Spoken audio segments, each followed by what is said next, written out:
Welcome to the Prep Rally Podcast, sponsored by West Termite Pest and Lawn. I'm Graham Thomas with the Northwest Arkansas Democrat-Gazette. I'm joined in the studio with NWA Democrat-Gazette sports reporter Rick Fires. Leland Barclay joins us from the River Valley. And boys, it is game week. We got through week 0 last week. We got through the temperatures and the heat. And looks like we're going to have a little more favorable conditions this week. And guys, just want to get your thoughts on the first week, week 0. Well, it was just odd. It was different because the temperatures were just so hot. Our game started late. The first half ran for 2 hours. When you're on deadline, every minute counts with the newspaper, and they had some heat and hydration breaks. But, you know, once they got down to football, when we were at Fayetteville, we thought it'd be a great game. It wasn't. Fayetteville beat them pretty handily, but Fayetteville still got some things to work on like everybody does. And so we got some games out on week 0, but now it's all play now. Week 1, everybody's playing, so I'm looking forward to it. Leland, how about in the River Valley for you, man? Well, Southside, Van Buren, and Greenwood all opened the season with wins, avenging losses from last year's opening week. So that was big wins for them. All right. Well, let's get into some of the recaps of this week's, week 0 games. We'll start with the Fayetteville and Cabot game. And Rick, you and I were at this game. Fayetteville, what a bizarre first quarter it was. I don't know that I've ever been at a football game or seen one at any level where there were 3 safeties in the first quarter or in one quarter period. But that's exactly what we had at Fayetteville. Yeah, are you hearing that, people? Not only was there one safety where the center hiked it over, on their next possession, they did the same thing. And then the third possession, they did the same thing. And this was not, you would never blame it on one kid. They brought in different centers, different hikers. I went over to the other sideline and kind of watched them. It was almost like a tryout. And you never expect that. During the summer, you work a lot on the timing, on the 7-on-7 receivers and quarterbacks. But you know what? Football is not football until you put on the pads, and that should be a basic thing right there. Not criticizing Conway coach, Cabot coach, because I think they thought they had it under control. But man, when you give up 6 points, and that's not only 6 points, but that's deflating. That's something that should have been taken care of in spring practice. Yeah, because normally when you give up points in a football game, you're about to get the ball back. Yes. And it was just an interesting situation because essentially it got Cabot behind, 26-0 right off the start. Yes. And the really weird part about it was in the pregame, I had read all about the Cabot punter, and he was really good. He was really good. He's like a legit Division I prospect punter, and they just couldn't get it to him. The snaps were high; they were over his head. Even on the 4th try, I was over there and they found he got off a booming kick, right? But they had a holding penalty, well, so they didn't get it right to the 5th try. Well, and it really put Cabot behind the 8 ball, and about the time they settled down, Fayetteville was just way too out in front. Purple Dogs win this ball game 43-21, and it really wasn't even that close. No, I mean, so that was our game of the week last week. Little Rock Parkview rolled over Springdale Harbor. I thought Harbor. They started off good with a touchdown, and then Parkview they just got a lot of talent down there. Yes. The real stunner for me was not that Bentonville High went over to Broken Arrow and won, but that they shut them out, 41-0. I mean, that one to me was just a complete stunner. I don't know about you, Leland, because you saw Broken Arrow in the scrimmage, a couple weeks before that. What did you think when you saw that Bentonville won 41-0 over there? Well, I thought that was very impressive, especially, Carter and I, of course, we knew he'd be one of the top quarterbacks, not only in the conference, but really in the state. 13 of 16 for 267 and 4 touchdowns, and 2 of those went to C.J. Brown. Again, not a surprise. And then Luke Kuhn caught 2 touchdown passes, and then they got the block punt return or block punt for a touchdown too. So, no, I think 41-0. The fact that they won is not a shocker, but you're right. 41-0 is that's I think it bodes well for Bentonville. Speaking of shockers, Bentonville West goes over to Tulsa Booker T. Washington and gets a win. However, I was a little bit shocked when I saw a message from our guy Henry Apple that said that there was an incident that caused the game to end early. And man, you just never you never like to see these kind of things. Both the teams had to clear the area, and they just called the game at 36-24 in the fourth quarter. There was involved. Yeah, there was some time left, and an unfortunate incident. But Bentonville West goes over to Booker T and gets the win. And fortunately, no one was hurt. Right. So that's the big thing in it. And why that bodes well for Arkansas football too. Even when I was down in Fort Smith, Barry Lunny said he would always want to schedule one of the Tulsa area schools, kind of test themselves, because Tulsa's got a great reputation with Jenks and Union and all those two. Now Bixby lately, and the two teams from Northwest Arkansas, Bentonville, went over there and come away with 2 wins. So that's impressive for Arkansas football. Probably the best game in the Northwest Arkansas on Friday night, in my opinion, was probably Harrison beating Springdale 24-20. I think Harrison jumped up 14-zip. Springdale came back and tied it up, and then Mason Ketterman leads the Goblins to they get back out 24-14. I think Springdale scored late, but it sounds like a good ball game over on the Crooked Creek. Well, and the stats on that game, Springdale had 64 rushing attempts for 325 yards. They attempted 4 passes, and that was it in the game. So I imagine Rick's gonna want to go to Gerald Williams Stadium some and cover Springdale this year, because those games are going to end, I think, much quicker than normal, and what we've seen out of the 7A West and the spread offenses and all that. But they're running the flex bone, 64 rushing attempts. I can remember I covered a playoff game at Prairie Grove last year. Prairie Grove runs the football, and the other team, Searcy? It might have been somewhere over there in East. And I guaranteed, I don't think they threw 4 or 5 passes the whole game. And I'm looking around, it's like 9 o'clock, and I'm already done. And so I got to hit the late, instead of trying to beat the late night drive through at McDonald's had to go home, made myself a cheeseburger. All right, let's take it down to the River Valley, Leland, and I'm going to start out with what looked like it was just a fabulous game between Fort Smith Southside and Northside. Southside takes back Rogers Avenue. Give us the details on what happened in that one. Well, it was a great game. I mean, it was back and forth, 4 lead changes, 2 ties in the game, and with about 5 minutes left, Southside quarterback Carter Zimmerman hit George Harrell on a 70-yard touchdown pass that ended up being the difference in a 42-35 win for Southside. Northside had taken a 35-34 lead, so that the touchdown allowed Southside to come back. And it was, even though it was that one pass, it was like Coach Kim Dameron said, if Southside can run it, well, then they ought to be able to pass it. Well, that was a big play in the game. But Southside had 51 rushing attempts for 401 yards on the ground and 5 rushing touchdowns behind that big physical offensive line. And I think it finally started showing some in the second half. Northside led 21-14 at the half, but Southside came out and scored 3 straight possessions in the second half and just wore down Northside a little bit.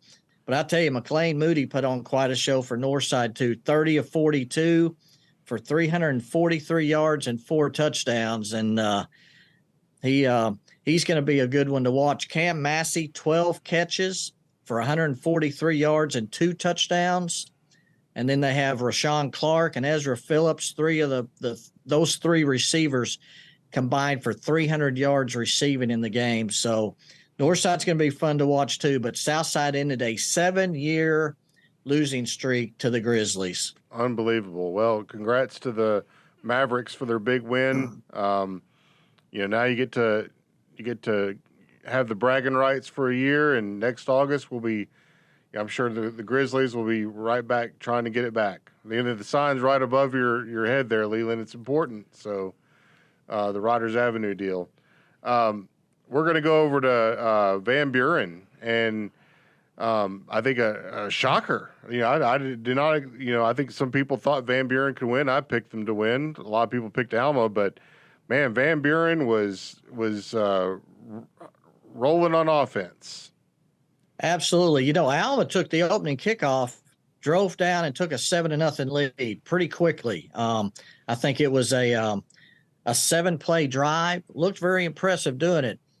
Van Buren came back and scored on all 5 of their first half possessions, including one field goal. Took a 30-7 lead at the half, and then scored on their first possession of the third quarter and put it away.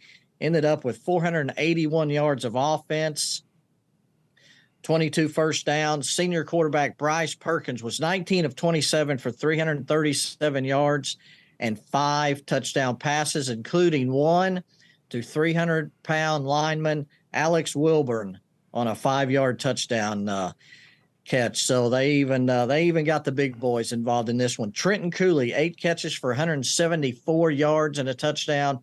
And you're right, Van Buren's offense looked very, very efficient. Now, was that a tackle-eligible play? No, he was lined up as a tight end. It's called the elephant package, and he comes in and he's lined up as the tight end on the left side, and all the receivers are to the right. In fact, Bryce Perkins even said, the play is designed to go to the right, and they hadn't thrown the ball. The times that they had practiced the play, he hadn't even thrown him the ball except one time, and it was incomplete. And then it was, he said the safety came over, followed the motion, and then one of the linebackers blitzed and just kind of left him wide open. Well, the big man's going to want some more of those then. No, you started something right there. He's going to go to the coach and go to Bryce, throw me the ball.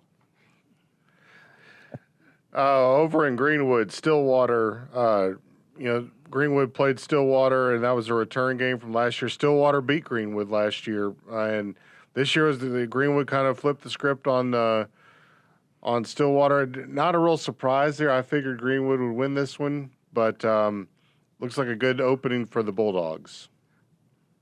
Yeah, Greenwood scored 3 touchdowns in the first quarter, and they put it away early. Had a 21-0 lead after one quarter, 35-14 at the half, 480 yards of offense.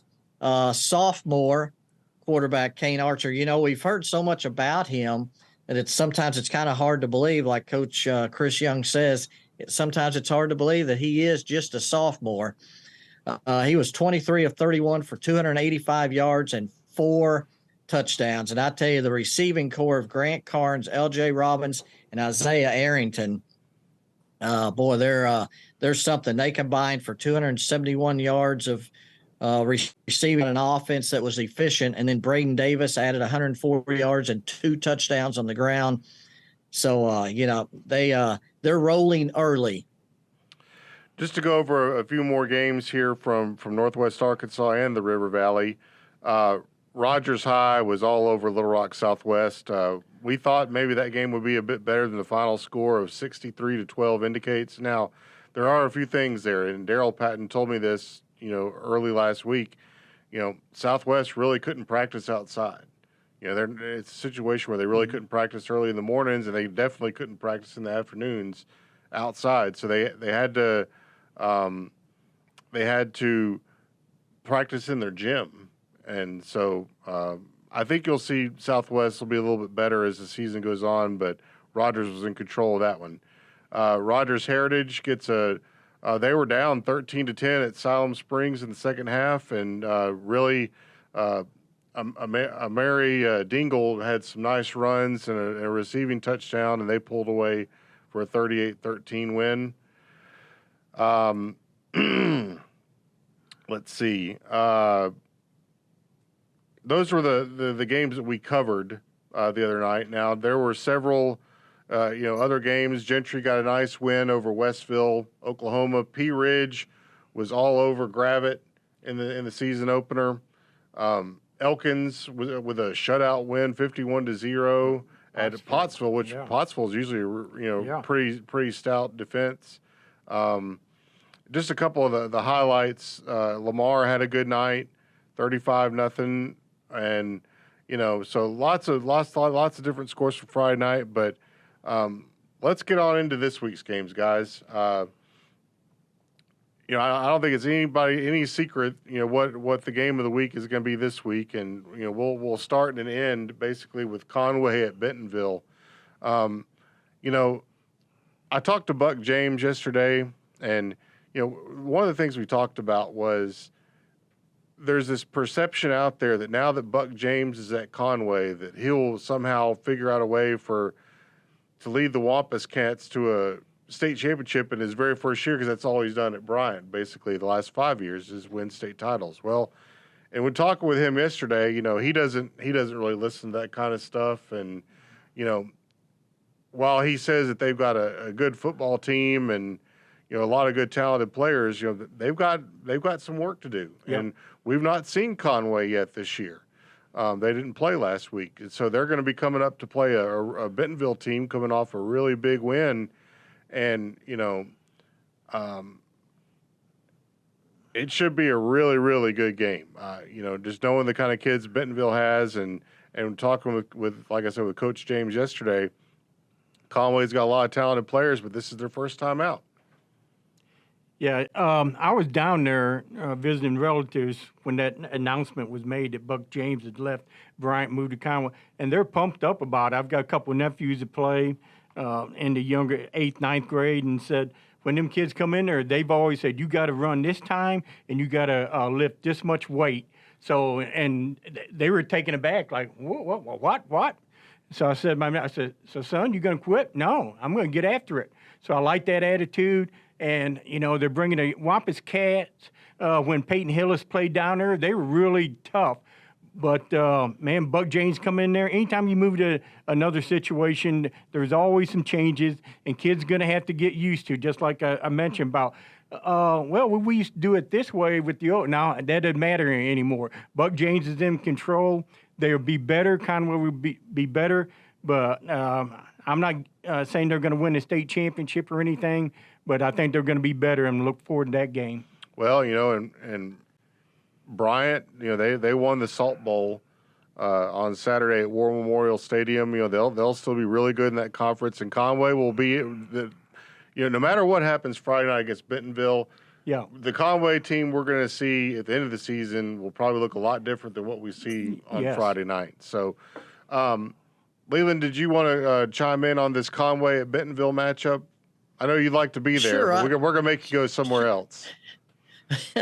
Sure, I would love to chime in on that game. I think it's the best game, until Conway and Bryant play. I think it's the best game in the state. In the Arkansas Sports Media poll, if you'll notice, when it comes out, there are 2 votes for Conway being number 1, and I did vote. I am one of those. You're a believer. I think so, because, and I'll throw the gauntlet down for Bentonville and even Bentonville quarterback Carter Nye. I think Conway has the best quarterback in 7A. Donovan Amalo is a 3-year starter. I think he's the best quarterback in the state, and I think he has the opportunity to lead Conway to the state title this year. And it has nothing to do with Buck James being there. Now, obviously, that does nothing but help them. But, I had already kind of formulated this before Buck James even went to Conway. I think it's Conway's year. I wasn't impressed by Bryant at the Salt Bowl. I think this is going to be one of those games, and I think Conway's the best team in the state. All right, so people need to remember that. I mean, that's bold right there. What's the old line from True Grit? That's bold talk for a fat man, but of course you're not fat. But you got them, Conway, who hadn't even played yet, over the 5-time defending state champion in Class 7A. So that's pretty bold. I'm going to be watching that. Well, our listeners and readers will need to tune in to a podcast later this week and see where Rick Fires' pick is going to land. So just some other games up in Northwest Arkansas this week that we're kind of keeping an eye on. Bishop Kelly at Rogers. That's Tulsa Bishop Kelly. Farmington plays at Springdale. Fayetteville's heading down to North Little Rock. Bentonville West and Cabot at Cabot. Now, that one's going to intrigue me. Just having seen Cabot. I think Cabot will be a lot better this week, and I think that could be a really good ball game. They can snap the ball back to the punter. Yeah, I mean, they'll. Do you think they're going to work on that a little this week? Oh, my goodness. They probably stopped the bus on the way home somewhere in Russellville and worked on it.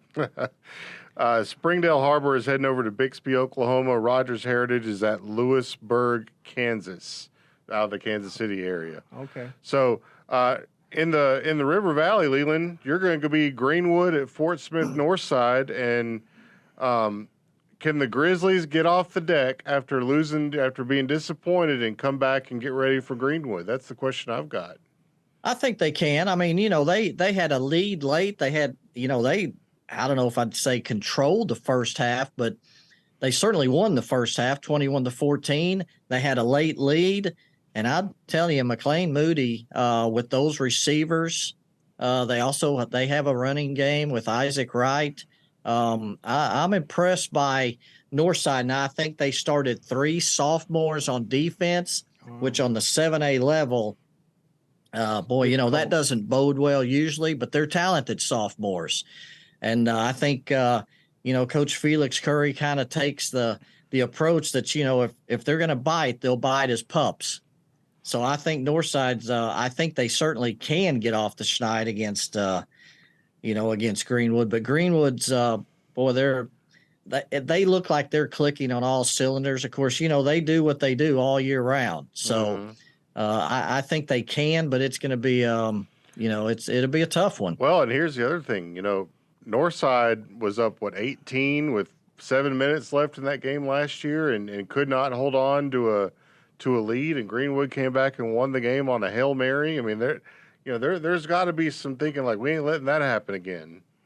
Oh, I think so. I mean, I don't know if they thought they had the game won, but I think Kane Archer, it was a 39-yard touchdown pass to Grant Carnes, and both of those guys are back with as time expired.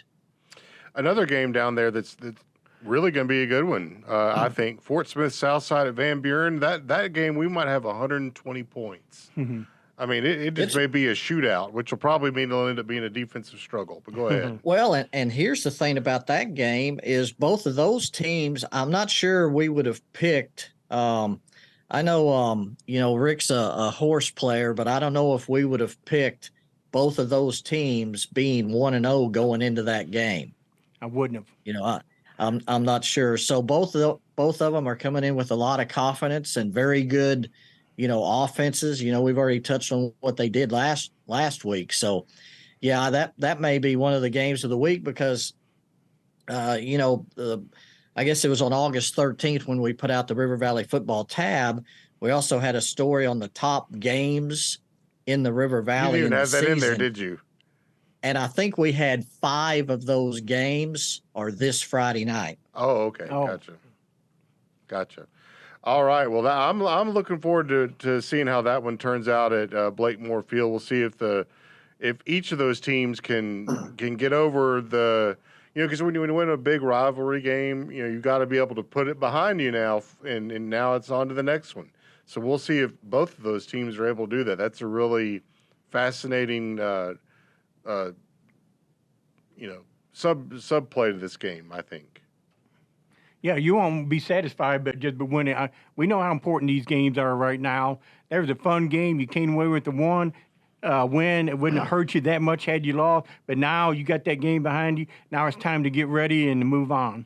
All right. Well, speaking of moving on, Alma's going to have to figure out how to move on after a disappointing loss in the Battle of the Bone. They will host Siloam Springs.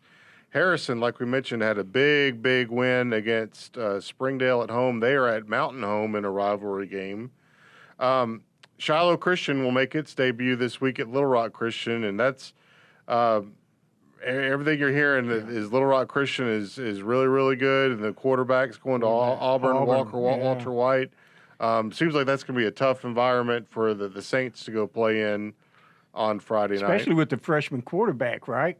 Oh, definitely. Yeah, but Shiloh Christian starting a freshman quarterback. So, that's Little Rock Christian won that one pretty handily last year, if I remember correctly. Prairie Grove is at Huntsville. Gentry is at Pea Ridge. Clarksville is at Morrilton. Lamar at Waldron. How about this one, Leland? Boonville at Ozark. And you talk about another game I'd like to be at. There's one.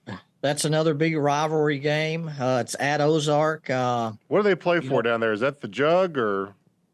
That is Moonshine. Gosh, I forget what. It's not the Charleston and Ozark is the Franklin County feud.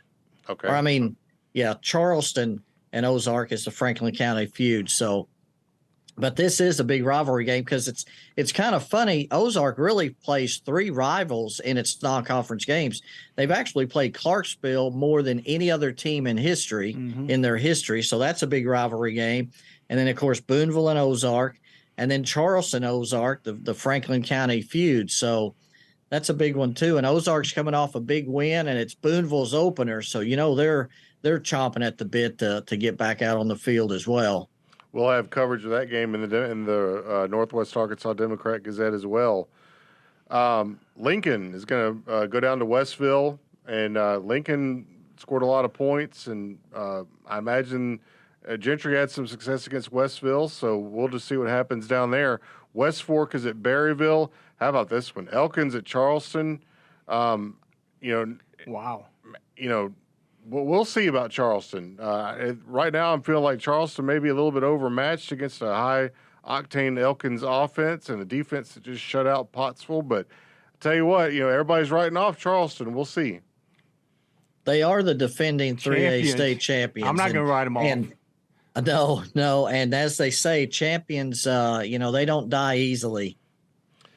They do say that. All right. And just to round out our games for this week, we've got Greenland at Green Forest, Paris at Mansfield, Magazine at Lavaca, Danville at Mountainburg, and Yellville Summit at Johnson County West Side. I know Johnson County had to forfeit last week because they didn't have enough players, but hopefully they'll be able to play that game on Friday night. All right, we're going to take a little break, and when we come back, we will get into our top five.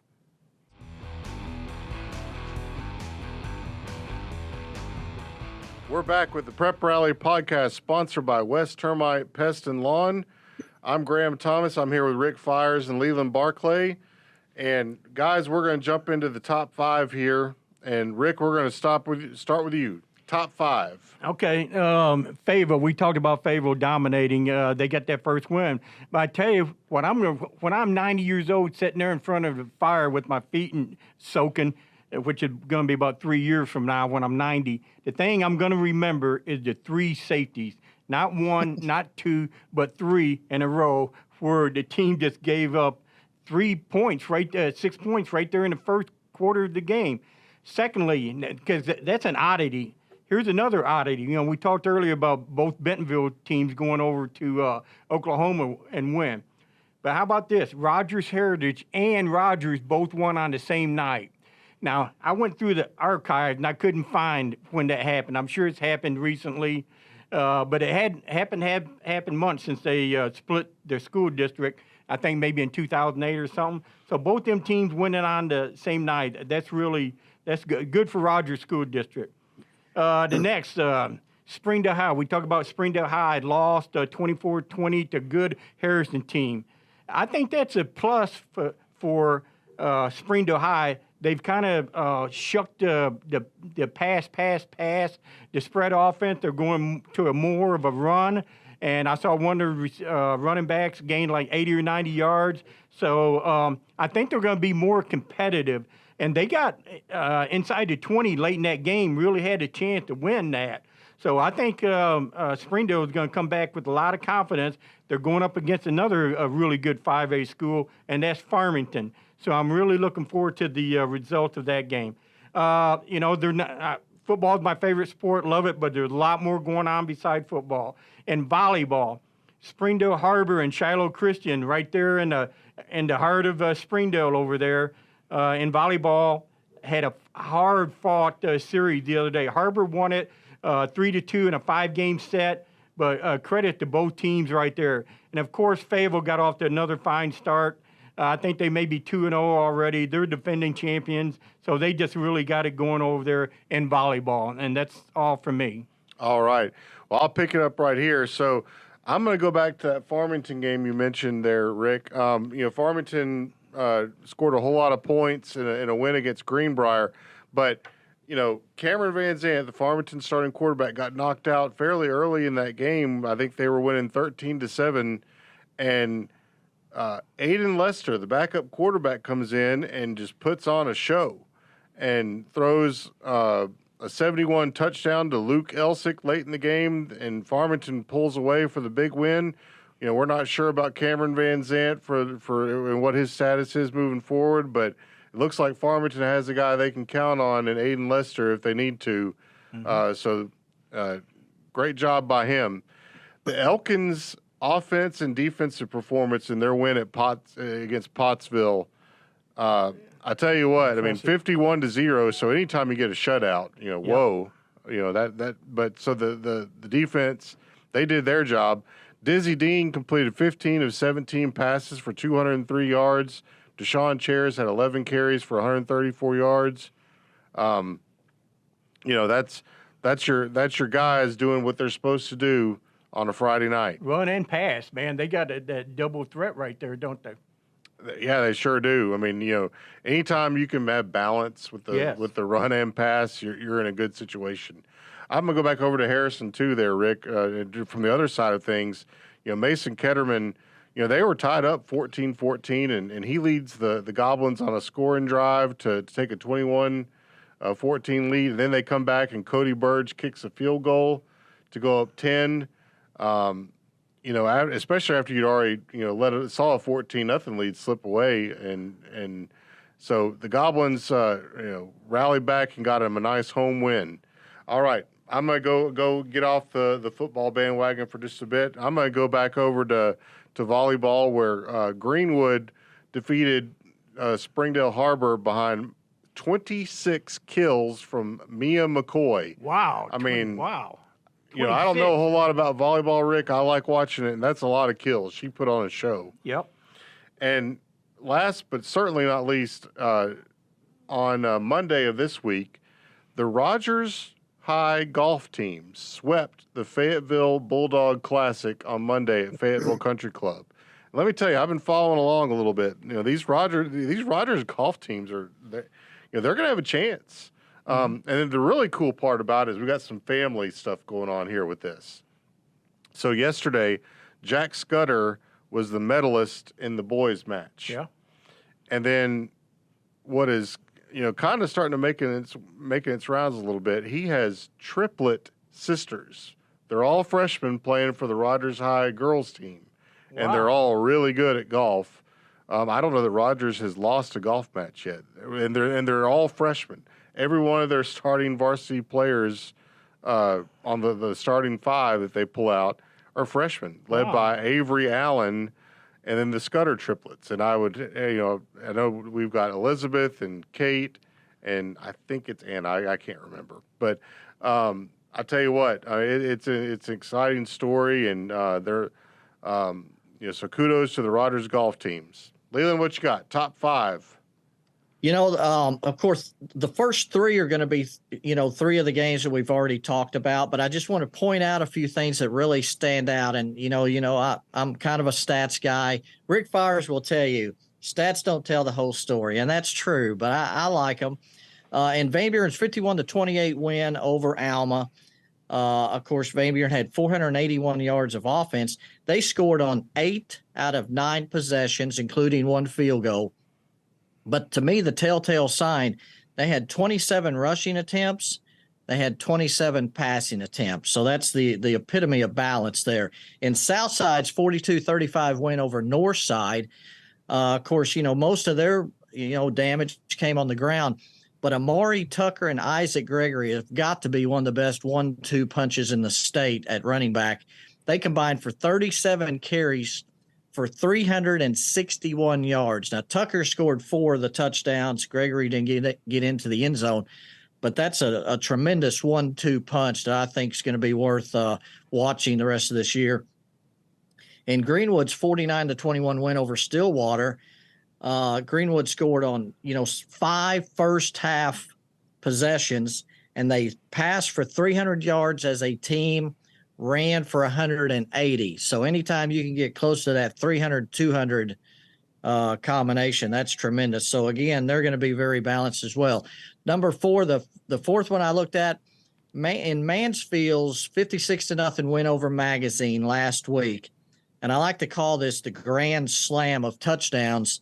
They had a special teams touchdown on a punt return, an 80-yard punt return by Tyler Turnipseed.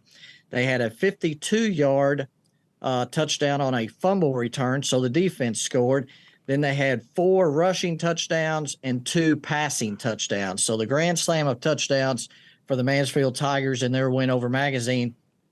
And then number 5, also I'm going to step off the gridiron a little bit. The Hackett Lady Hornets won the Alma tournament for the 3rd year in a row, went undefeated, which is impressive.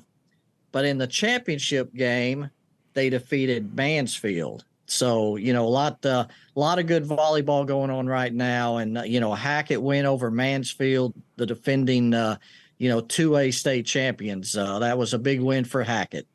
Hackett's got a good volleyball team. They, don't sleep on them at all, because they're good. The smaller school volleyball teams, it's different, I think. So, all right. So, a couple quick hitter things I want to mention here. We're going to have some more high school volleyball on next week's show. Fayetteville and Bentonville play this evening, actually, and we'll want to talk about that. And it's not too early for basketball, but let's talk about Farmington guard Lane Taylor, the son of Coach Johnny Taylor. He recently announced that he was committing to North Texas to play Division I basketball. And, if you've ever seen Lane, man, he can fill it up. So that's some interesting news. And, again, we mentioned the Fayetteville golf tournament yesterday. What was it really interesting? Fayetteville had on the boys' side, well, and on the girls' side, it's your own tournament. You can make the rules as you need to, but they had 3 different teams play representing Fayetteville. The Fayetteville 1, 2, and 3. On the boys' side, but Fayetteville 1, 2, and 3 finished 2nd, 3rd, and 4th in that tournament. So that's Scott Williams got some good things going on there with the Fayetteville golf, and I'm excited to see how all that turns out. It's not a whole lot of golf season left, about a month left for everybody. That brings us to a close here for our Prep Rally podcast this week, folks. You can listen to Prep Rally at NWA online or on YouTube. And guys, the weather's going to be a little bit better this week. We got week 0 behind us, and now we're looking at week 1. So I'm excited. Rick and I will be at the Conway at Bentonville game, and Leland, you'll be at Northside, and I can't wait to be discussing these games next week. Yeah, let's go. I'm ready. All right. You guys take care.